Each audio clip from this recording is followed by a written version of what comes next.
Graceland, August 16, 1977. Elvis Presley has been dead for less than 6 hours. Priscilla stands alone in his bedroom, surrounded by the chaos of a life that ended too soon. Prescription bottles scattered across the nightstand. Reading glasses folded on top of a book he will never finish. The air still holds the faint trace of his cologne. She is not there to grieve. Not yet. She is there because someone has to sort through what he left behind before the world tears it apart. His closet stretches 15 feet across, stuffed with jumpsuits and jackets and boots he wore on stages across the world. Priscilla begins pulling things down, creating piles for donation. For Lisa Marie, for the estate lawyers who are already circling. That is when she notices it. A panel in the back wall that does not sit flush with the others. She presses against it. The wood gives slightly, then clicks. The panel swings open. Behind it, a small metal lockbox, no bigger than a shoebox, covered in dust. Priscilla pulls it out, her hand shaking for reasons she cannot yet name. The lock has already been broken. Whoever hid this did not want it found, but they also did not want it lost forever. Inside, letters, dozens of them, all handwritten, all addressed to her, all dated after their divorce. She unfolds the first one her fingers touch. The paper is yellowed, creased from being read and refolded hundreds of times. The date at the top reads March 8th, 1973, 3:17 in the morning. The first line stops her breathing. I know what I did to you. I know why you cannot forgive me, but there is something you need to know about that night. Something I never told anyone, not even the Colonel. Priscilla's vision blurs. She knows exactly which night he means. She has spent 4 years trying to forget it. 4 years building a new life in California, protecting Lisa Marie from the truth, telling reporters the divorce was amicable, that they simply grew apart. 4 years pretending that what she learned in February of 1973 was something she could bury and move on from. But Elvis never moved on. He wrote this letter 11 days after the night that ended their marriage. He wrote it at 3:17 in the morning, alone in this same bedroom, surrounded by the same ghosts. And then he never sent. Priscilla sits on the edge of his bed, the letter trembling in her hands, and she reads the confession Elvis spent 4 years writing to her in secret. By the time she finishes, she understands something that will haunt her for the next 50 years. Everything the world thinks it knows about why she left Elvis Presley is a lie she helped create. A lie designed to protect someone who did not deserve protection. And the truth, the real truth, is written in 47 unsent letters that Elvis hid behind a false wall because he could not send them, and he could not destroy them. This is not the story of why Priscilla left Elvis. This is the story of what Elvis confessed after she was already gone. This is the story of the secret that broke him, the guilt that killed him, and the silence Priscilla kept for 50 years to protect a memory that was never real. February 23, 1973, 11 days before that letter, Bel Air, California. Priscilla Presley stands in front of her bathroom mirror, applying lipstick she does not want to wear, preparing for a dinner party she does not want to attend. Her marriage has been dead for 2 years. She knows it. Elvis knows it. Their lawyers know it. But neither of them has been willing to say the words out loud to make it real. To admit that the fairy tale everyone believed in was just a story they told until they could not tell it anymore. They live in separate cities now. Elvis in Memphis, Priscilla in Los Angeles. They see each other for holidays, for Lisa Marie's birthdays, for carefully staged public appearances that feed the illusion of a marriage that still exists. The affairs are no longer secret. Priscilla knows about the backup singers, the actresses, the women who rotate through Graceland like staff on a schedule. Elvis knows she knows. They have achieved a strange, cold peace built on mutual indifference and the shared goal of not traumatizing their daughter. So when Elvis calls 3 days ago and asks her to attend a private dinner party at the Bel Air estate, Priscilla's first instinct is to say no. But something in his voice stops her. He sounds different, quieter. Almost fragile. He says it will be small, just 8 people, old friends like the old days. She agrees, mostly out of curiosity. Elvis has not tried to spend time with her in months. Something has shifted. The dinner party is exactly as he described. 8 people. Red West and his wife, Sonny West and his wife, Joe Esposito and his girlfriend. All people Priscilla has known for years, part of the Memphis mafia that has surrounded Elvis since the beginning. and one woman Priscilla does not recognize. She is introduced only as Sarah. Late 30s, dark hair pulled into a neat bun. She wears a simple dress and almost no makeup. She does not look like the kind of woman Elvis usually surrounds himself with. She looks serious, guarded, afraid. The dinner itself feels wrong from the first course. The conversation is too careful, too rehearsed. Red and Sunny keep exchanging glances. Joe barely eats. Their wives smile too much, too loud at jokes that are not funny. Sarah says almost nothing. She watches Elvis the way a nurse watches a patient she expects to collapse.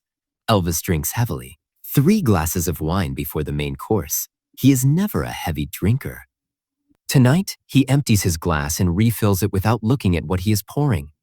Priscilla tries to catch his eye across the table, to ask without words what this dinner is really about.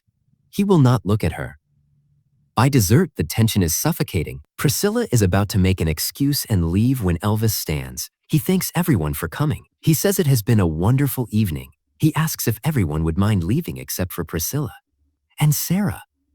He thanks. The others gather their coats too quickly, kiss cheeks too briefly, avoid eye contact as they file out the door. Whatever is about to happen, they already know. They are relieved to escape it. The door closes. The house goes silent. Priscilla sits on one end of the long dining table. Sarah sits on the other. Elvis stands between them. Gripping the back of a chair like it is the only thing holding him upright. There is something I need you to hear. Something I should have told you in 1967. Sarah is going to tell you. And then you will understand why I have been the way I have been. Priscilla feels ice crawl up her spine. 1967 was 6 years ago, the year before they got married. What could possibly matter now? She looks at Sarah, this stranger who has been sitting silently through dinner, and she asks the only question that makes sense. Who are you? Sarah does not answer right away. She looks at Elvis first, as if asking permission. He nods once, his face pale. My real name is Sarah Whitmore. In 1967, I was 22 years old, working as a nurse at Baptist Memorial Hospital in Memphis. One night in April, Elvis was brought in through a private entrance. He was with someone, a girl. She was 16 years old, unconscious and bleeding. The room tilts. Priscilla grips the edge of the table. 16. Unconscious. Bleeding. She wants to stand up and leave. She wants to demand that Elvis explain what is happening. But something keeps her frozen in place, some terrible instinct that knows once Sarah finishes talking, nothing will ever be the same. Sarah continues, her voice steady but hollow, like she has rehearsed these words 1,000 times in her head and is finally saying them out loud. She was 3 months pregnant. Priscilla feels her blood turn to ice. Elvis will not meet her eyes. His hands are shaking so hard the chair rattles beneath his grip. And Sarah says the 4 words that will destroy everything. The baby was his. Sarah Whitmore does not cry as she tells the story. Her voice remains steady, clinical, the way a nurse might describe a procedure she has performed 100 times, but her hands twist together in her lap, knuckles white. The girl's name was Rebecca Hayes, daughter of Judge Milton Hayes, one of the most powerful men in Memphis. She met Elvis at a private party in January of 1967. She was 15 then. He was 32. Priscilla feels nausea rise in her throat. She forces herself to stay silent, to let Sarah finish. Rebecca fell in love the way young girls do when someone famous pays attention to them. Elvis was kind to her, at least at first. He called her beautiful. He told her she was different from everyone else. He said when she turned 18, he would marry her. 3 months later, Rebecca realized she was pregnant. She told Elvis in early April. Sarah pauses, glancing at Elvis, who has turned away from both of them, staring at the wall like he can disappear into it. Rebecca believed he would keep his promise. She believed he would marry her, that everything would be fine. Instead, Elvis told Colonel Parker. Priscilla knows Tom Parker well enough to feel her stomach drop at the name. The colonel does not solve problems. He erases them. Parker saw the scandal before it could breathe. A pregnant 15-year-old girl, a paternity case that would destroy Elvis before his Hollywood career even started. The colonel did not waste time on morality or consequences. He made a plan. On April 19, 1967, Rebecca Hayes was brought to Baptist Memorial Hospital through a private entrance at 2 in the morning. She was unconscious. Elvis and 2 of his bodyguards carried her in. Sarah Whitmore was the nurse on duty in the private wing where wealthy patients went when they needed discretion. Sarah stops. For the first time, her voice cracks. They told me she had taken pills, that it was an accidental overdose. They said they just needed her monitored until she woke up. But when I examined her, I found bruising on her abdomen, internal bleeding. She was not overdosing. She was hemorrhaging from a botched abortion. The words land like a gunshot. Priscilla cannot breathe. Someone had tried to terminate the pregnancy. Whoever did it was not a doctor. The procedure had gone catastrophically wrong. Rebecca was bleeding internally, her body shutting down. Sarah realized if she did not act immediately, the girl would die. I called for the attending physician. I started an emergency transfusion. I did everything I could to save her life, and I did. Rebecca survived, but the baby did not. Priscilla finally looks at Elvis. He is still facing the wall, his shoulders shaking. She does not know if he is crying or just trying not to collapse. Sarah continues, her tone hardening. 2 hours after Rebecca stabilized, Colonel Parker arrived at the hospital. He did not ask how she was. He asked how much it would cost to make the situation disappear. He handed me an envelope with $5,000 in cash and told me if I ever spoke about what I saw, I would lose my nursing license, my job, and my son. Job, 4-year-old boy at home. She was a single mother.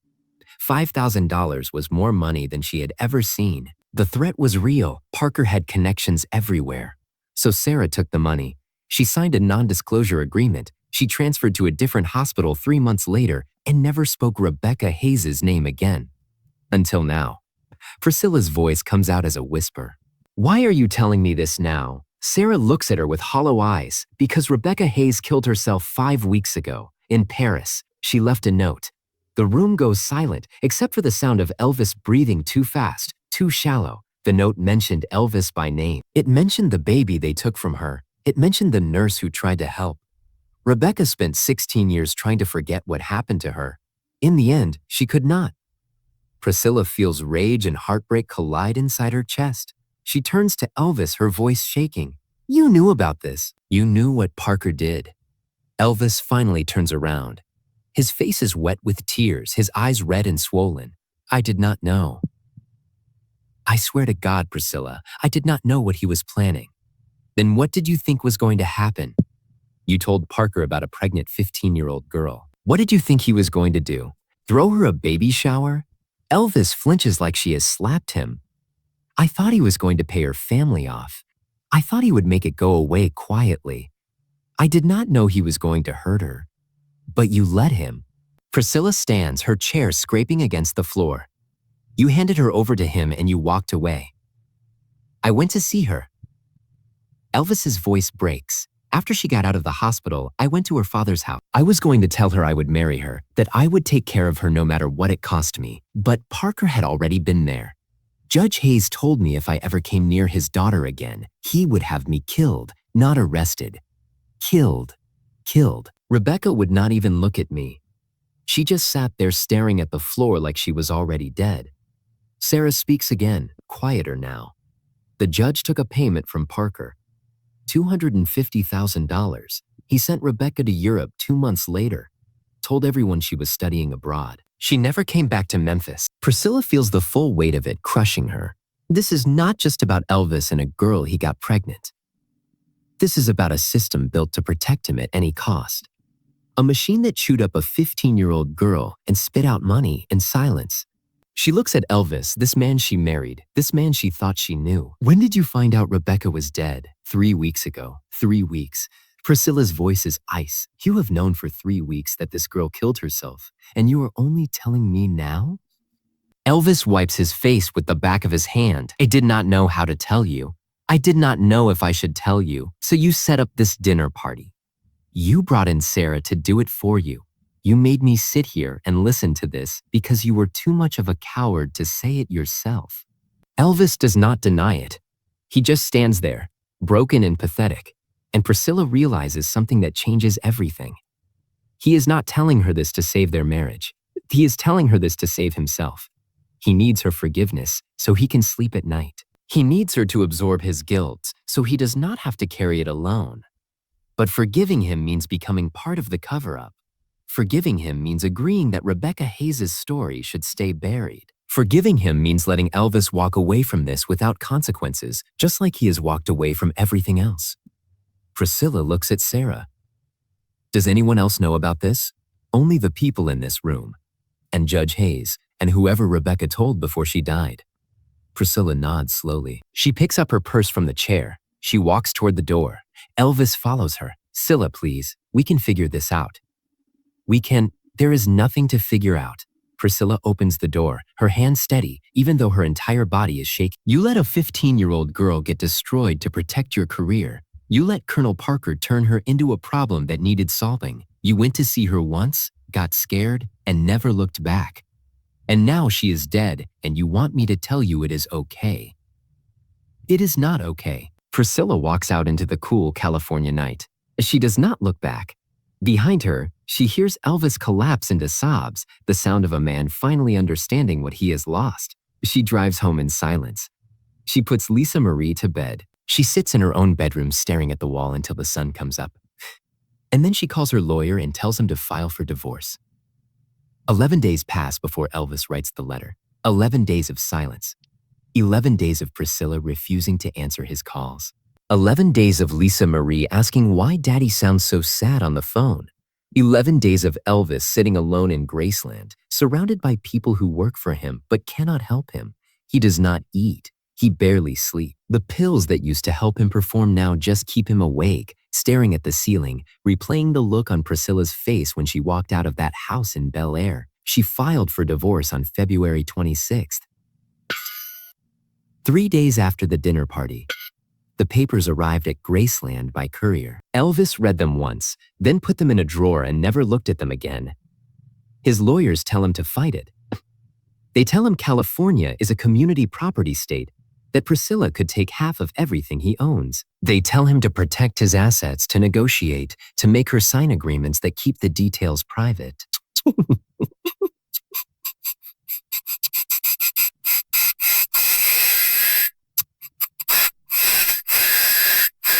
Red and Sunny show up at Graceland, guilt written all over their faces. They were the ones who carried Rebecca Hayes into that hospital 6 years ago. They were the ones who followed the colonel's orders without asking questions. Elvis will not see them. He locks himself in his bedroom and tells the staff to turn everyone away.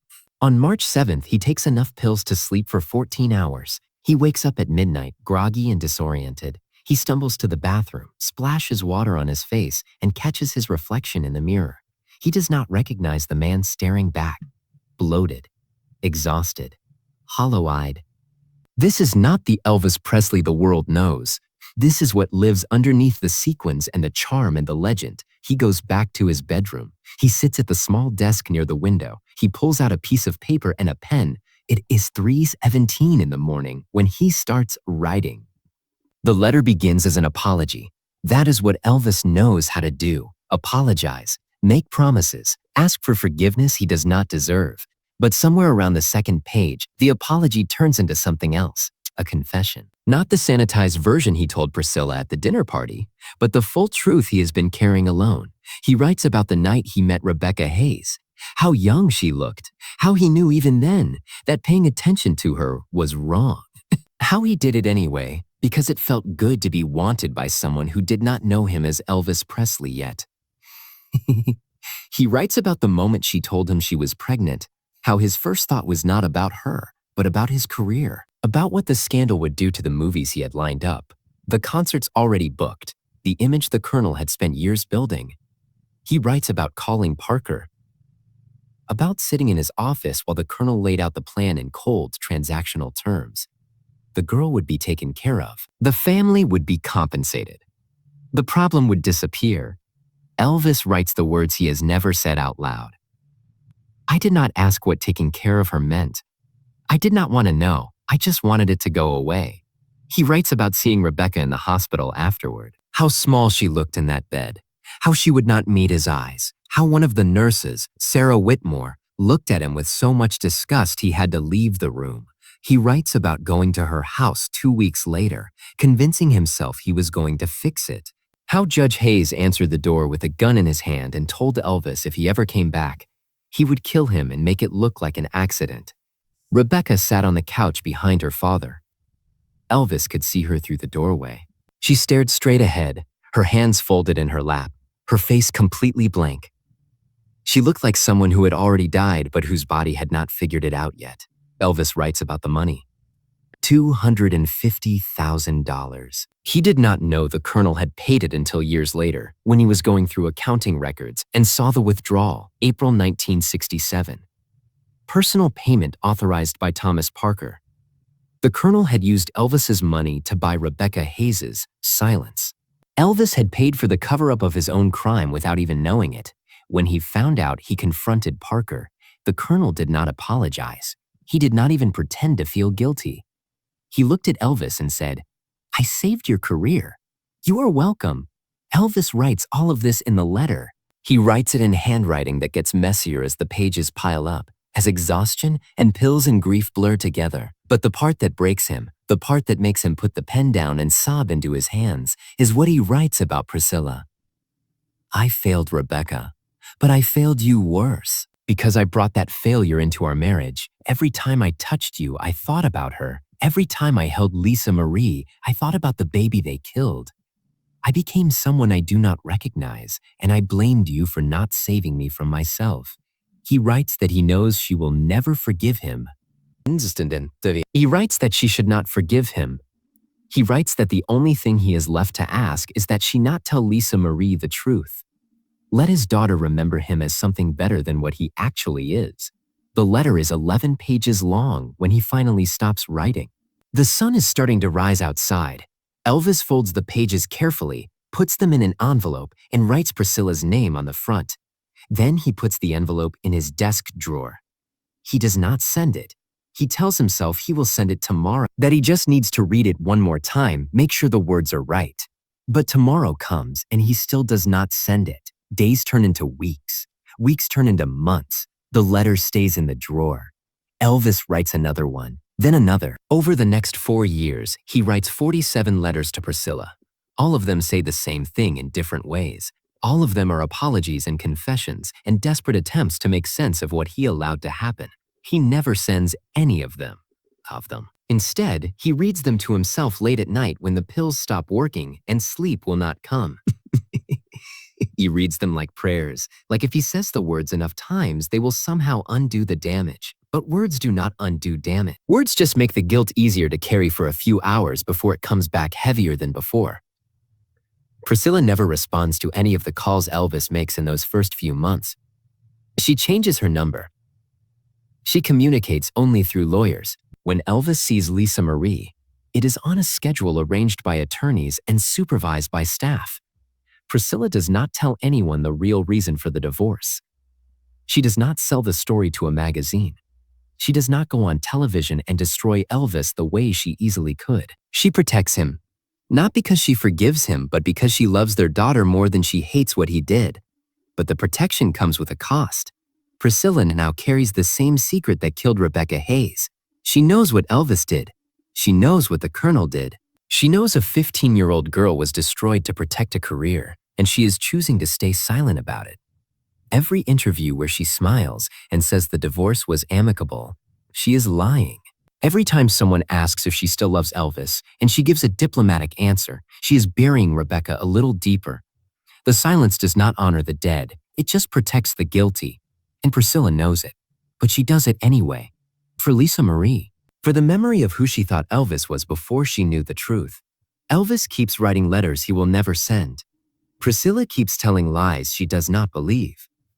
Rebecca Hayes stays buried in Paris, her story erased, and the world keeps loving Elvis Presley without knowing what he did. Priscilla Presley kept those letters hidden for 50 years. She found them on August 16, 1977, the day Elvis died. She read all 47 of them in one sitting, alone in his bedroom, while the world mourned outside. She read his confessions, his guilt, his desperate attempts to make sense of what he had allowed to happen to Rebecca Hayes, and then she locked them away. She put them back in the metal box, sealed it, and stored it somewhere no one would ever find it. For 5 decades, Priscilla rebuilt Elvis's image. She turned Graceland into a monument. She gave interviews where she spoke about their love story with carefully chosen words. She protected his legacy the way she protected Lisa Marie, by controlling what the world was allowed to see. She never mentioned Rebecca Hayes. She never mentioned Sarah Whitmore. She never told anyone about the letters Elvis wrote at 3 in the morning, confessing to crimes he would never face. The world remembered Elvis as the king of rock and roll, the charismatic performer who changed music forever, the generous man who gave away Cadillacs and paid strangers hospital bills, the legend who died too young, trapped by fame and prescription drugs. That version of Elvis was easier to love, safer to admire. It did not require anyone to ask uncomfortable questions about what he did before he became untouchable. Priscilla helped build that version.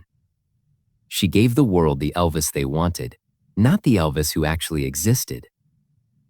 But in 2024, something changed. Priscilla was interviewed for a documentary about Elvis's final years.